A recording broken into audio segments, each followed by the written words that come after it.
Hi, folks. This is Gettess with the Market Sense for the week of April 10th, 2012. As always, the charts I use come from my Trade Navigator software.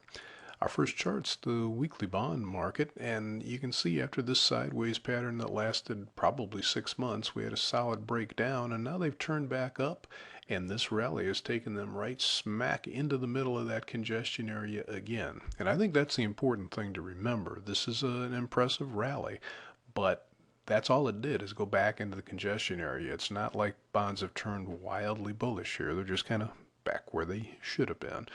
This high here is, let's call it the 141.20 area, and that could very well cap them off for this week. We're looking for a move back down probably to 139.04. And possibly even to 138, depending on how things go here. I think if you were looking at this market purely in a technical standpoint, you'd think this breakdown looked legitimate and they'd probably go lower. But we're fighting the Fed, who's still trying to keep interest rates low, and it just makes the market trade almost in an artificial sense, I think. Now, that doesn't mean they won't break back down again, but I just think there seems to be a natural buoyancy or maybe an unnatural buoyancy to the market, regardless of what the technicals look like. Now, in stocks, no buoyancy here.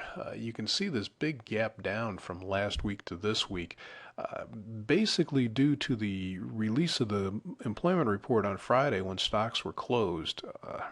I've been doing this for 25 years now, and that's unprecedented in my memory. I'm sure they've always rescheduled the report when it hit on holidays like that, but there you go, a big gap down because of the employment report, and now I guess we're worried about Spain.